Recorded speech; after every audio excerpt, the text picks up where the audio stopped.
Hi everyone, Amber Kane from amberkane.com, and today I sat down with Nick from the Pennsylvania Guild of Craftsmen to talk a little bit about the Guild and to get an inside look as to what goes down when you are applying for craft shows. He shared a lot of really great information, and after the interview, I'm also going to create some PDFs that you can download for free to give you some of my checklists of how I prepare for craft shows. I hope that you enjoy this interview, and if you learn something new from this, please share it with your friends on Facebook and tweet it out on Twitter.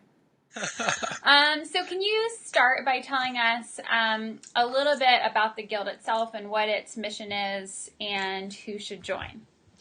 Well, the Guild's mission is recognizing that craft enriches all. The Pennsylvania Guild of Craftsmen seeks to nurture practicing craftsmen. So the whole premise of the Guild is to give craftsmen the opportunity to market their work and to encourage people to get involved in craft. So that kind of handles our education programs, our workshops, or the hands-on demonstrations and the lectures, as well as the craft shows, giving professional craftsmen an outlet to make craft and then have the opportunity to sell their craft to an educated public. Mm-hmm. Awesome. So the Guild they have 4 shows now, right? We have 4 shows. Okay. So you do 4 shows each year, and what I want to look into, because I know especially when I started doing craft shows, I really had no clue what I was doing. I think I had maybe been to one before, I don't know. And so, yeah. As a new artist and you want to do a show, I know that you guys have the Emerging Artist Program, which I did 1 year. Can you tell a little bit about how that works and what someone would do if they wanted to become involved in that? Okay, well, the Emerging Artist Program started off as a way to engage younger artists, and that's actually Emerge stands for Emerging Makers Establishing Roots at Guild Events. So the idea is to get young artists involved and have them continue on. It is a 1-year program, so you come in, you can be part of the program for 1 year, and then you at that point you can apply for the following year just as an independent craftsperson. The only thing that we ask is that you haven't been doing shows for more than 3 years. And that's really the only thing. You have to be a member once you're in the program. You don't have to be a member when you apply. Okay. So anybody can apply to the program. You don't need a booth shot, which is one thing that's different. So you have to have images of your work. They don't have to be professional. It doesn't go through the full review that all the other craftspeople go through. But you're submitting four images of your work. And we give up to 10 spaces in any one show for the Emerge program. Generally, it's about 4 to 5 spaces in any one show is devoted to the Emerge program. We also the Emerge program actually is was the first step for us to offer booths that weren't 10 by 10s. Okay. Every show was 10 by 10. It didn't matter, indoor or outdoor. 10 by 10 was the size. And then the Emerge program, we said, okay, well, why don't we offer 5 by 10s? It'll give them a reduced booth fee because they don't have to pay the $400 and some booth fee. There'll be kind of a $300 booth fee or whatever. It'll be a step in. They'll have a smaller footprint. Maybe they can manage the footprint better. We'll provide pipe and drape. So that's kind of the program. Sorry about the phone here. Okay. So there's the 5 by 10. You get the pipe and drape. You get the space. Kind of, since it's probably one of their first shows, or among the first shows, they might not have a full booth display. Mm-hmm. So it allows them to have the backdrop and everything. I think it's really awesome, and maybe a new artist wouldn't realize how wonderful it is that you provide the pipe and drape. because any type of, whether you're using a tent or a pipe and drape yourself, it's a pretty large investment if you're buying, and it's also fairly expensive to rent. So it's really, really great to be able to have that provided so you can kind of give shows a try before you put a lot of money into that investment, which I think is a great thing. Yeah, thanks. And I like the smaller booth space option. Yeah. Well, it's actually carried over into everything. You know, now we offer 5x10s and 5x15s and 5x20s and all of the shows, all of the indoor shows. Yeah. And it just really makes sense. There's people who fit in it. There's a lot of jewelers or, you know, fiber artists who can kind of adjust into a space like that. Yeah, yeah. So now if someone wanted to apply just regularly for one of the guild shows, can you give us a checklist of what they really should have in order to be considered to be accepted into one of the shows? Well, you have to have 4 product shots, okay? 4 product shots and 1 booth shot. And the booth shot, for people who are just getting into craft shows, that can be a big hang up. So one of the things that we suggest is, you know, set up one wall of what your booth is. You just set up one wall, set up your craft in it, and take a shot kind of on an angle of that wall. We kind of want to see the grouping at least. Yeah. So the checklist would be 4 product shots, 1 booth shot. You have to give a craft description that's general. So it's a general, let's say 20 words or less.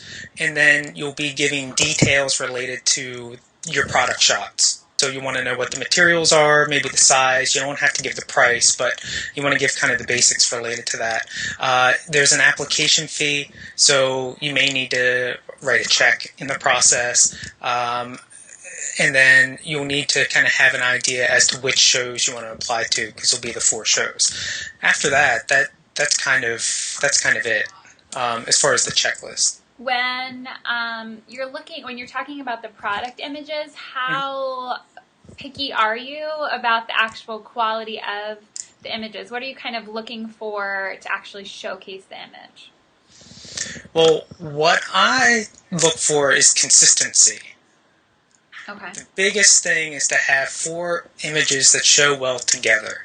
And the jury reviewing them sees 2 images up top, 2 images below, and then the booth shot is off to the side. Okay? Mm-hmm. And that's kind of the hierarchy of what they're looking at. Those 4 images are the most important part of the review. The booth shot is kind of, it's not secondary because it can kind of sway the jury. They essentially are going to look at those product shots first and then turn to the booth shot to kind of make a decision if it's on the line. They may look at the booth shot and say, this isn't looking as professional as we would hope. That might give us some clues as to, you know, maybe the product is mediocre or something. I can say as far as the product shots can make a huge difference if they're poorly lit. And I think that's one of the biggest problems, is that you just can't make out what it is, or it's cropped funny and you can't kind of get the details of some of the work. Mm-hmm. They don't have to be professionally taken. Okay. And I know that's a big question, but if you're going to take them yourself, you need to make sure that it's lit properly, that it can be seen, it's not flooded out, you know, like it's not washed out, or right. It's not too bright or too dark or whatever. So we don't have a checklist to say, are these professionally taken? No, okay, well, we won't consider it, right. You know. Right. But one thing that does happen is you're kind of in a grouping of all of the other applications, and we're reviewing them very rapidly, and you may fall after 3 sets of just dynamite images, and that could hurt you if you've got, like, you know, your scarf laid out on a table and you're shooting it from like 8 feet in the air. You know, right. We've had woodworking that was literally set out on the person's their bench where they make things. They just set it in the middle. They took a shot of it, and there was tools, and there was trash, and there was like things written on the wall, and it's very distracting at that point. Right. So, Right. making sure that it's not distracting is maybe the first step. Yeah. So I think you already started to get into this a little bit, but can you give us a little behind the scenes peek of really what the jurying process looks like? Because I know you have to look at the booth and the images, but you also play the role of trying to have somewhat of a balanced show, so there aren't 20 people there selling scarves beside each other. That there definitely is more that goes into it than just you have cool images and a good booth. Right. So we convene the review session. We ask. We try to have between 8 and 10 jurors on the panel, and we try to make sure that they cover all of the different craft medium. We'll make sure that there's 2 jewelers, because we'll have more jewelers applied than anything else. But we'll want to have a furniture maker and a potter and have all that covered. I talked about how we show the images, 2 up top, 2 and then the booth shot off to the side. We split everything out by craft. So the first thing that we do is let's say we take clay, and we'll run through the entire applicant pool of clay. So the review panel gets to see everybody's work, and each set shows up for maybe 5 seconds. So it's just kind of a once through. It'll pop up the preview for 5 seconds. It'll go to the next one. Nothing is discussed. It just runs through it. After we go through that, then we go back to the beginning of that category, and then we pop up the set of images. We read off the craft description, and they score. And so they're scoring from 1 to 6. Okay, 1 to 3 being 3 levels of no. 4 to 6 being 3 levels of yes. Okay. And the jurors have the opportunity to ask questions. We have a little more information. We essentially just read the craft description. And if they have questions, then we read the image details. So that might give us a little more information. The guild may also have some information on file related to if there was any concern about a particular work or anything like that. We may have some additional images, details that we may discuss. But essentially, each person's application is reviewed for somewhere between 20 and 35 seconds. So it's not actually, it's not up for that long. That's one of the great things about having dynamic images is you don't trip up the jury. Yeah. Okay, so you got great images. They look, and from the second that they look at your images, they know what it is. The longer it takes them to kind of digest what the images are, not necessarily frustration, but they're unsure, and at that point, that may affect your score. Okay, so after we go through all of the different categories, then we average out all the scores. So that happens after the review. The panel has convened. I go through and I enter everybody's score. We average out all the scores, and then at that point I sit down show by show and decide, we know that 190 artists go to the Wilmington, Delaware show. We have space for 190 booths. And we'll sit down and we'll say, well, of that we can only have 40 jewelers. So we'll assign the 40 top jewelry scores, and then we'll kind of go on to the next thing. Making sure we don't have 2 scarf artists next to each other. That ends up coming later when we do layout. But it's very rare that any other category bumps up with we have a 20% rule that says no one craft can represent more than 20% of a show. Okay. That really falls on jewelry. That's the whole reason that we have that there. Very occasionally, ceramics will fall under that. But I'll do a check at this point to make sure that we don't have anything else. So that's kind of a walkthrough. Do you have any questions to the nuts and bolts of that process? No, I think I was really fascinated to hear that they only see it, for 35 seconds. I mean, that does really nail home how important your images are, because they're not sitting there getting to know you. Right. They're not. They get that first impression of maybe 3 to 5 seconds, and that I think in some ways the whole idea of that is so that they know the whole application pool, so that they're not kind of going into a blind, Right. trying to adjust their score as they go, because they may say, well, I don't know how good this is based on the pool of applications. Right. But then when we get back around, if I read the craft description and they assign the score and they don't have any questions, we may only be on that application for 15 seconds. Because, they've made their determination, they've written down their score. If there's no call for a question, then, it goes from there. Right. Do you find that normally the jury, that they are pretty close, or are there ever times where, one person is like, that's a 2, and the other person says it's a 6? Yeah. Because I know art is kind of challenging in that. Yeah. It tends to be, they tend to be pretty consistent. We always average all the jurors' scores afterwards, independent of all the applicant scores, but we'll take all 9 jurors, and I'm just curious. I want to know kind of where everybody falls. And they all fall within, a quarter of a point. So, the harshest one to the most generous juror, they're actually pretty close to one another. Once you get through the whole thing and you average it out, they're pretty close. But yeah, from applicant to applicant, most of the time they kind of group close to one another. Tends to be 4, 5s, and 6s. If the person's being accepted, they kind of hover all on that side. But there'll be some that kind of fall on both sides. Cool, that's interesting. Yeah. So once someone's accepted, then they actually have to figure out, what their booth design is going to be. If you're new, you have no clue. I know for myself, because I still haven't been doing shows super, super long, I'm always redoing my booth because I have a little more money, so I buy more things or getting ideas.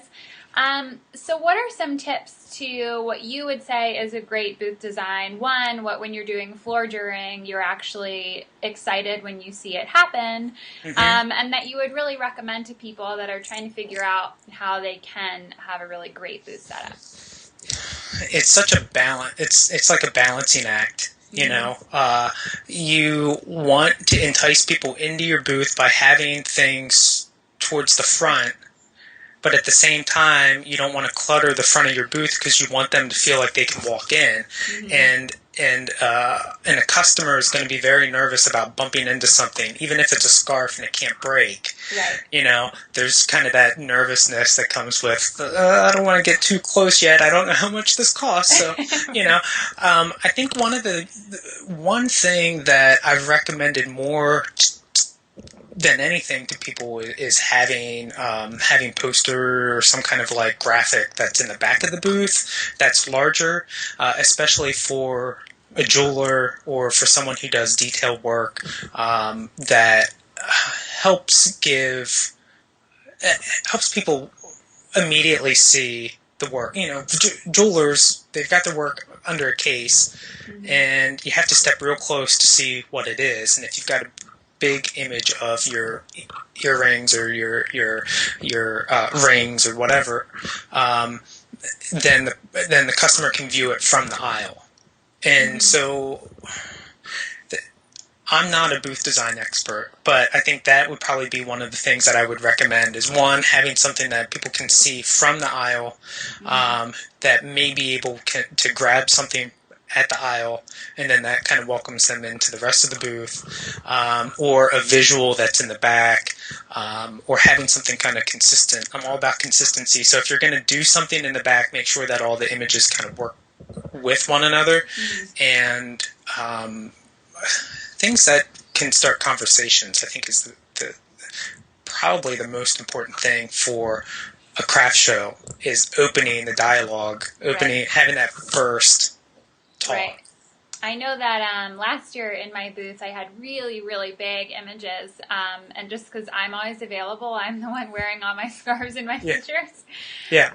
And that actually started so many conversations because people were like, trying to figure out if that was the same person. And so then they started talking to me about it.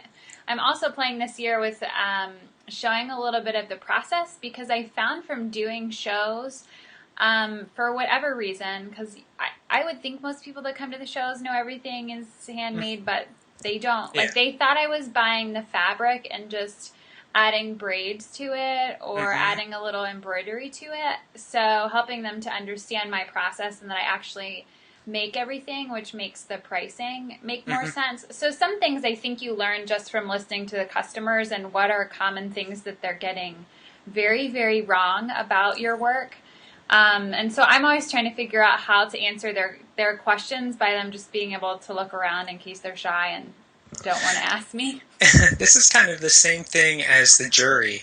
You know, the jury only gets like a 20-30 second impression of your work, and a customer only gets, a certain number of seconds impression while they're in the aisle, and they're making a decision as to whether they're going to step into your booth or step into the next person's booth. And so you have to both be welcoming, be up front but out of the way.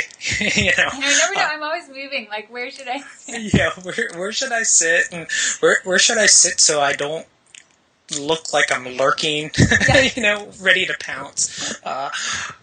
So there's it's kind of a balancing act for anybody doing a craft show. Is how do you know when to show that that they're looking without scaring them off and all that kind. And I think that one dangerous thing that we always end up doing is we end up clumping everybody into the same pool. It's a craft show. You're an artist at a craft show. So here's your checklist of the things that you need to do while you're there. And this is your checklist for your booth design. But I find, it's such a varied thing. You've got furniture and jewelry that have no similarities to one another as far as sales or salesmanship. And some people play it up that this is the way that you sell, and that works for anybody. And I don't think that's the case. You want someone to try on a scarf. Right. Furniture maker just wants someone to step into their booth because they're probably not going to sell to them today, but maybe down the line. Right. So. Plus, I think you have to find what still works for your personality, because if you're trying to be someone else, it normally comes out in that. I like talking to people. I'm used to it. I don't mind putting scarves on people and joking around, but I know that about myself, where someone that's really uncomfortable with people trying to dress them in scarves, it may come off much creepier. Right, yeah. So you do have to be careful with how you're approaching that. I would take in the advice that comes from all the experts out there and then gear it to yourself, because everybody, what someone is interested in is they're interested in your personality that comes through in your work, and they're not interested in you being somebody else trying to sell this other persona. So. Right. I think that's an awesome point, because a lot of times I've had people tell me once they've talked to me for a little bit and seen my work that they feel like I match my work. And so then to them, I think they're kind of getting, I seem real to them. Like nothing seems fake in their experience now, because they're getting the connection between what I'm representing to them and then what they're seeing. Yeah. So I think that's really good advice. And some of it, you just have to do a couple shows to figure out what the heck you're doing and watch people around you and and figure it out. Yeah.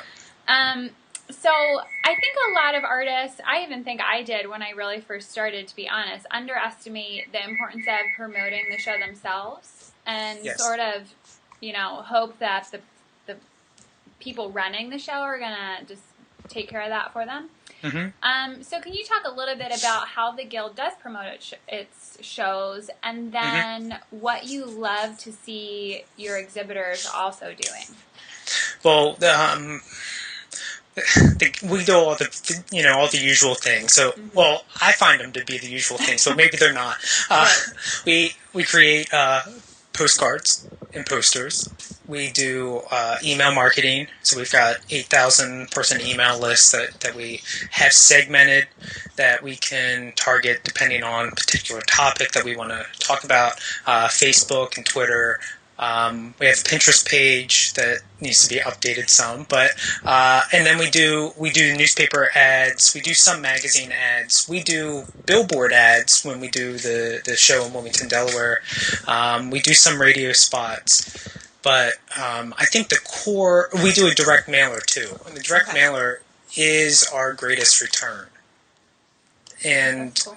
As far as tracking goes. And I actually think that direct mail is really important for artists as well, because you're able to track that as well. And that could be email as well. Mm-hmm. But something that's trackable that people can bring to the booth or whatever.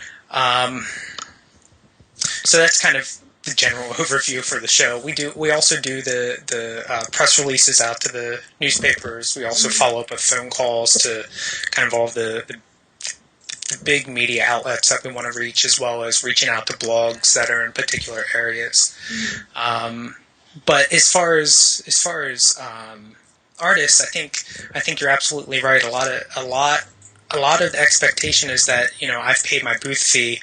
That booth fee is to promote the show, and so the promoter is going to handle that. My hands off at that point. But I think that that's a huge mistake, because your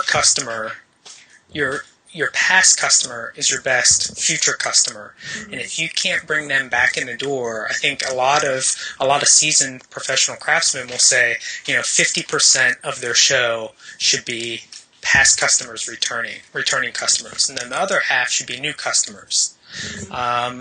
And so the new customers come through from the promotion that the promoter does. Okay? Right. The past customers have to come from somewhere, and maybe they're coming through because they are regulars to the show. Mm-hmm. But if you have seen them before, you should be encouraging them to come back. Mm-hmm. Okay? So I think that the main things that an artist should do is they should do a modest direct mailing. Just a small direct mailing. They should do their email marketing, and they should do all the social media outlets that they are involved in. And I don't think that you need to be on every social network. There's just not enough time in the day. And I think you need to choose a couple, and then stick with those and do them right, rather than being all over the place. But I think those three things are probably the best. So small direct mail, email, and then social media, and then I think that that's probably a good way to cover your bases. Yeah. Cool. So someone that is new to the craft show scene and they're looking for more advice, are there any places that you would recommend they look, or people that they talk to? Well, I think that they should go to craft shows. Mm-hmm. I think that that's the easiest thing for them to do. I think that they should, before they jump in head first into it, they should take a year to go to the research the shows that they want to consider. And I would say if they use artfairsourcebook.com, that's probably the most respected place for reviews related to shows.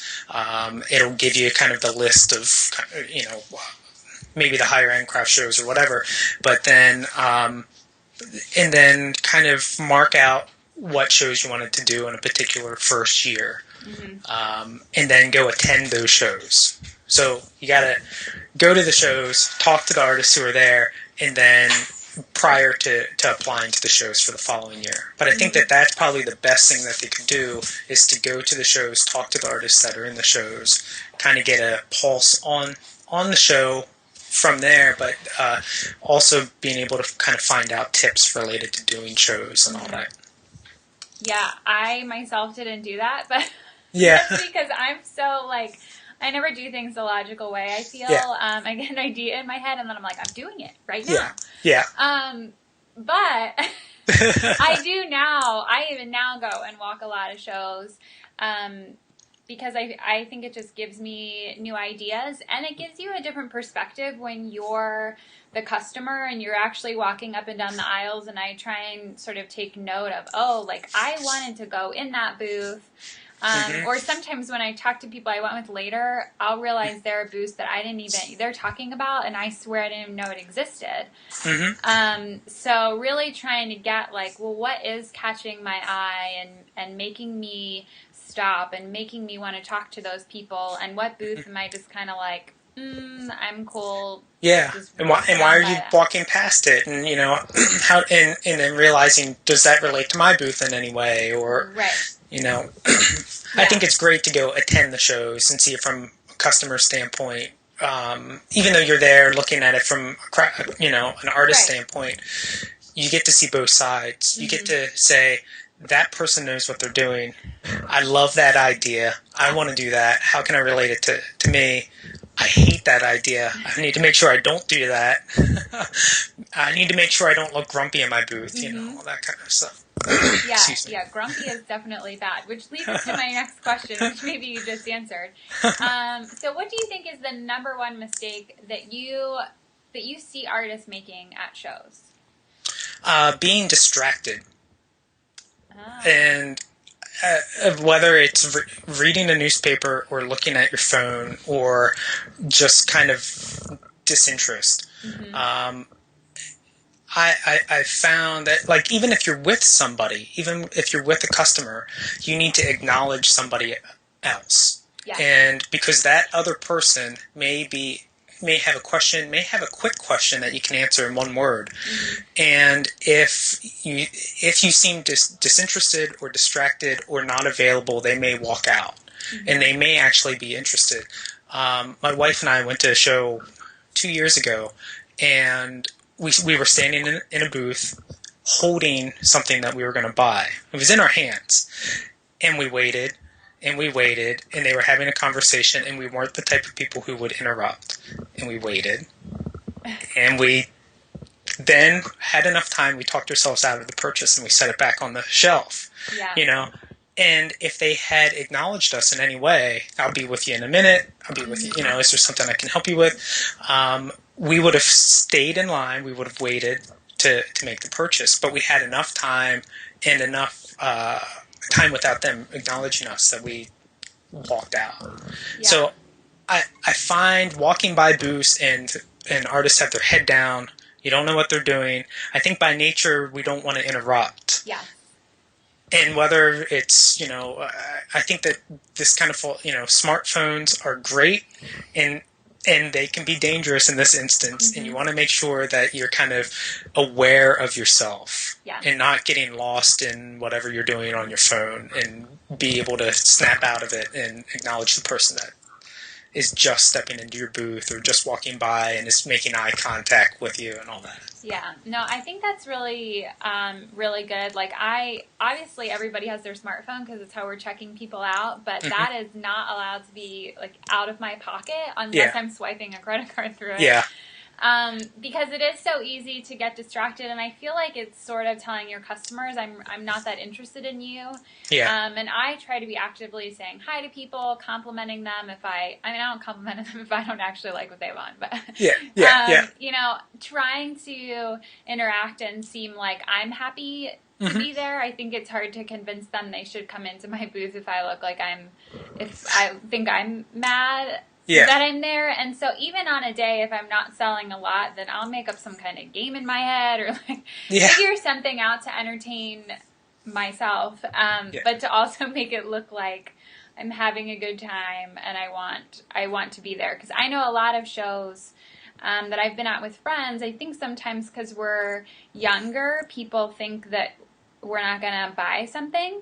Mm-hmm. And so they kind of write us off, and there definitely have been booths that we've just walked out like, well, we were going to buy something, but you wouldn't even, you wouldn't even look at me or talk to me. There's someone else here. I'll go spend. And that's what my wife said. I don't want to give my money to somebody who's not interested in my purchase. Right. And that's completely valid, and where it's like we'll just go 3 booths down and find something else interesting. maybe the style is special, but There's a lot of cool stuff at our show. I want to remember the purchase. The purchase is important, and I don't want it to be soured by the interaction with the person. And so but let's skip it. Right. And I think that it's so easy. They're long days. They're not just the show hours. They're all the time in advance of the show, all the stress of getting set up, and then it's like, okay, turn on the smile. Right. And that can wear out after a while, especially if it's an outdoor show and it's hot or it's been rainy or it's humid or whatever. They're long, grueling days, and you have to figure out how you get through them. Right. At least seeming pleasant, because people are coming for an escape in some ways, and they're also coming to buy part of you. Right. That's part of the reason they're buying handmade work, because they care about who it came from. The I connection. even know. My husband and I were at a farmer's market, and there was this one woman who made gluten-free baked goods right beside the coffee person. Well, everybody buys coffee. We should all be selling it. So, she has this long line of everybody buying coffee, and this other poor woman who her booth looked beautiful, and she seemed really no one was buying from her. And I was like, I just have to buy some things from her. Yeah. But that same type of thing, I will totally. You can lead me on a guilt trip, oh, you look like you tried so hard, and I just Yeah. I'm probably not going to spend $1,000, but if there's something where I'm like, oh, I could just make your day better. Yeah. And I think there are a lot of people out there like that are like, oh, but they, their work is beautiful. They seem like they care. They tried really hard, and I feel bad, so I'm going to go ahead. Yeah. I think that we all kind of are very sympathetic to people's situations, or we kind of want to have an experience greater than just the transaction, And I think people who are going to craft shows are seeking that out, and making the connection with the person that you're purchasing from is whatever percentage of that sale. It's not just the end product is you walk home with this mug or this scarf. Right. It's all the stuff that's tied in with that from the artist and the experience that you had in that day. And if it included great coffee at the show or great gluten-free pastries or whatever, that all ends up being the experience that you walk out of the show with that reminds you that you want to return the next time. And so everybody's kind of in this game together. The craft show, the promoter, the artist, the food, everything is part of this experience, and making sure that everybody's enjoying themselves. And if people are crabby, it can impact things. Crabby on all sides, Right. So right. So everyone should just be happy.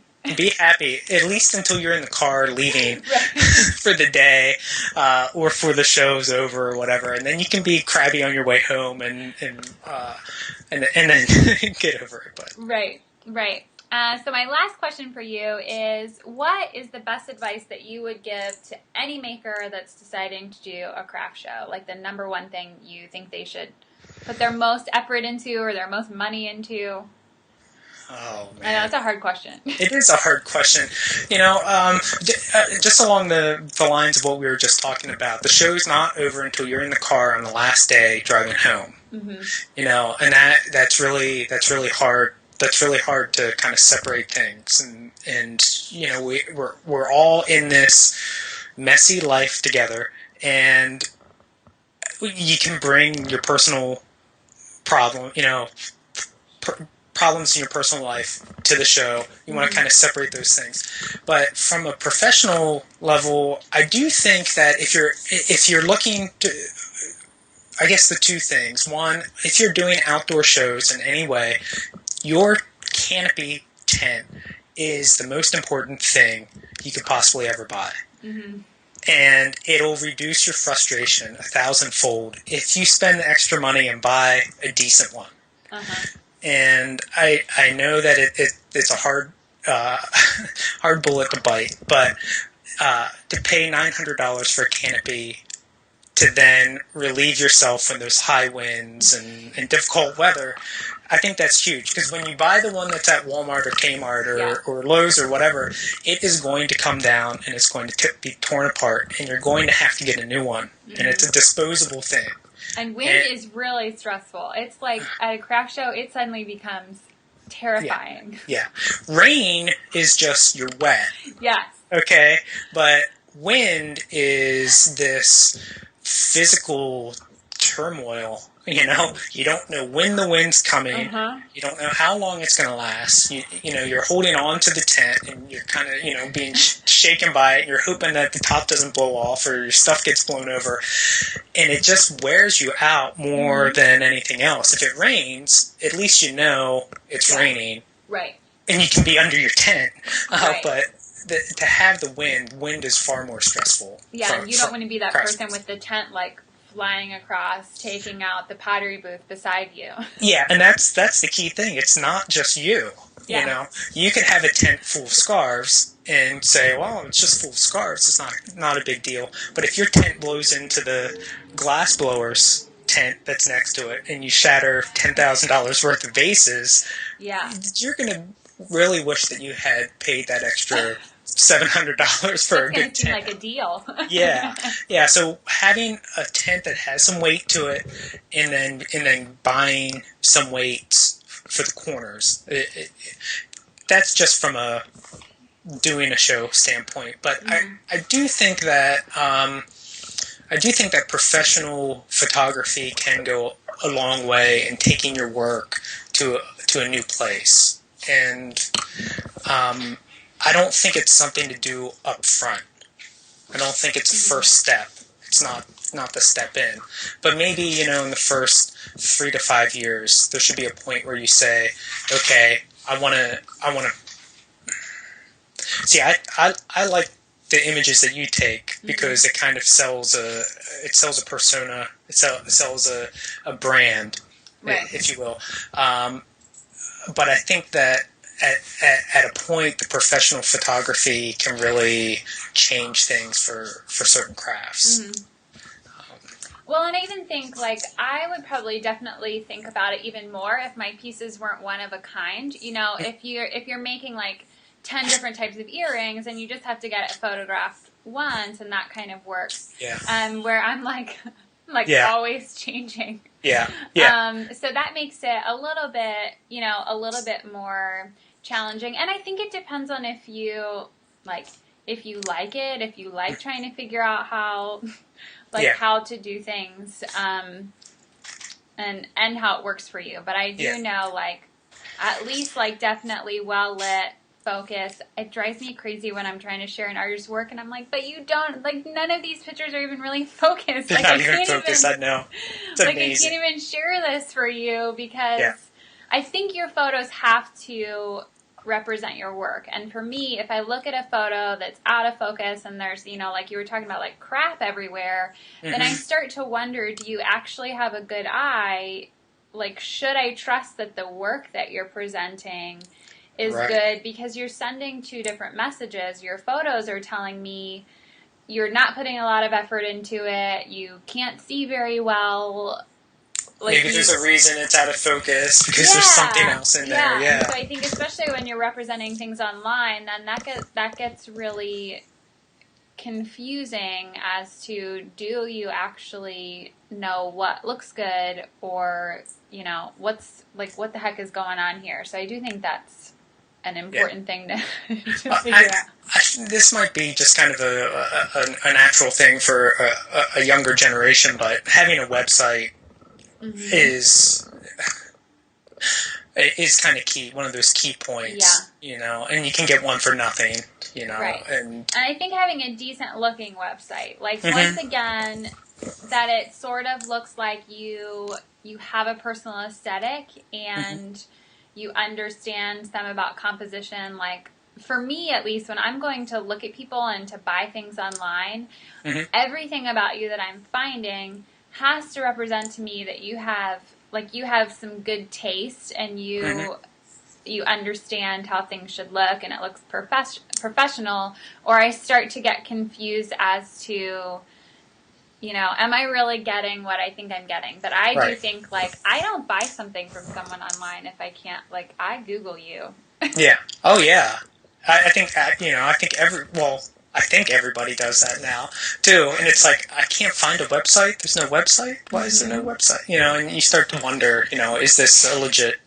Like if you're looking to buy it from a particular place and then you can't find a website, is this a legitimate sale? Like, do I want to make a purchase? Is this real?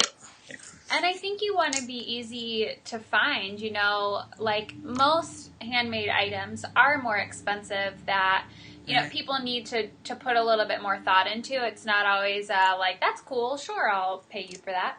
Yeah. That you want it to be, I'm great at taking business cards and then like putting them through the washing machine or just losing them. Like I'm really a disaster at it. Yeah. So you want to make it easy if the person does at least remember your name or your business name and they type you into Google, they can find you. Or even if they can just sort of, like write a description about you into Google, like what can they find? Like I take some time to Google myself and different things and figure out if people are looking for me and these are the tidbits they remember about me, can they actually find you me again? Yeah. Yeah, because I think that happens a lot. Like, because people will, email even the Yellow Breeches about shows they've been at. Like, there was this person that did these paintings of the ocean or something. Do you, Yeah, we get calls all the time, and it's like a scavenger hunt trying to figure out piece the parts together. And it's usually there was this guy who made these scarves that it could be about you, and they have all this mismatched information, and you're like trying to figure out what the most important details are in it. Right. Yeah, I'm sure that you get some entertaining phone calls. It's good. It's good. Occasionally there's some winners. Yeah. But even that, you want to, like, I want to have information that if somebody calls you about me that you can really easily say, yeah, here's your website. You can contact her from there. You can buy stuff from there.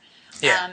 That, like, the whole process is simple. Because just like you said, if you're standing there and no one's acknowledging you, the same thing happens on the internet. Like, if your site loads too slow or I have to look too hard, I'm probably just going to be like, I'm distracted because something just popped up on my screen, and I'm like...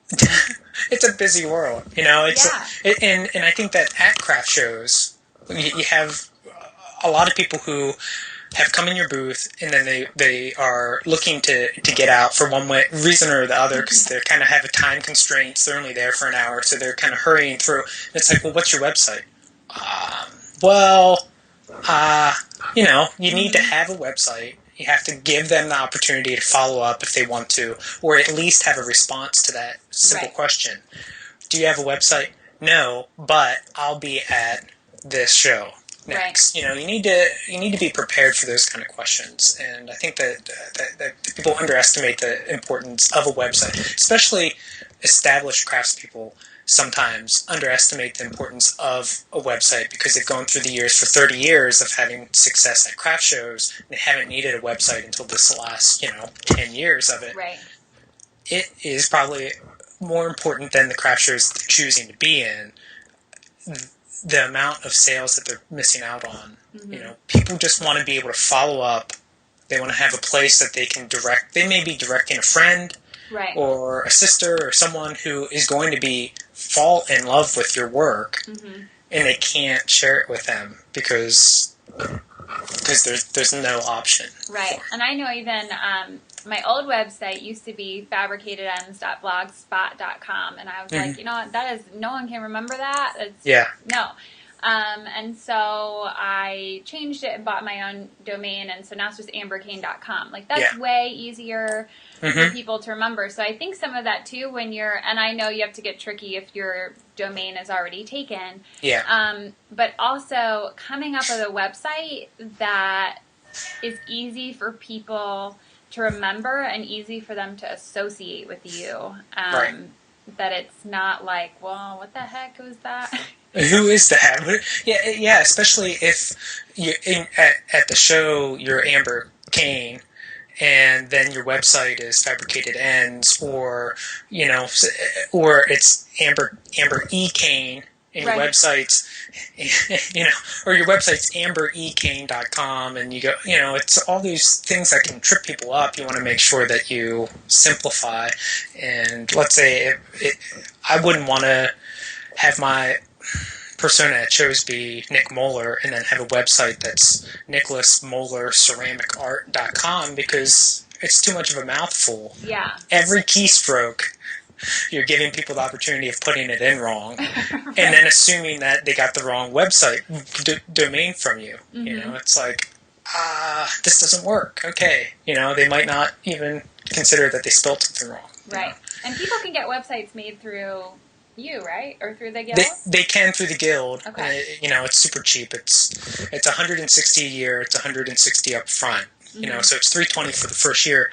But you could even get like is it Wix? Wix? I use Wix for a little bit, and then I wanted to be able to do a little more. I wanted to be able to do more, and so I paid the money. Yeah. Yeah. But even I don't remember what I paid, but it's not like it's still not a ton, depending on what you're trying to do. But it still isn't like it's not. It's not.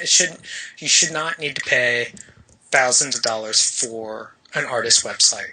Gone are the days of that need. You should be able to do it for a couple $100 or for free initially, and then start with a free site and then upgrade once you figure out what you want with it. Mm-hmm. Then you can either upgrade with who you're with or pay someone to design it. But you do not need to. I had a member who came in and they said that they paid someone $2,000 to design their website. The website then looked like it was from 2002 with like all the moving graphics and all it was hilarious. It was like out of 2003 or something like that. It was crazy. Yeah, because you have to remember too, if you're paying someone to do it, unless you're going to learn, you're going to have to pay them to update it probably once a year, because your work's going to change them and styles change, and your website has to.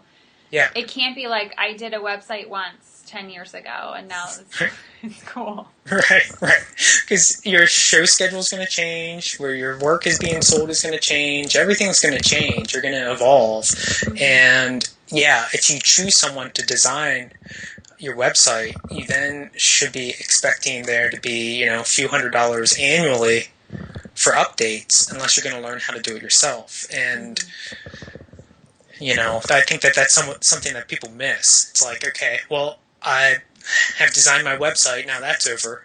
Let's move on. It's like, I've been on websites where they've got their 2008 show schedule on it. It's like, that doesn't say a lot of good things about your business and how you run your business. And, all these things are important, you know? Yeah. Cool. Well, thanks so much for chatting.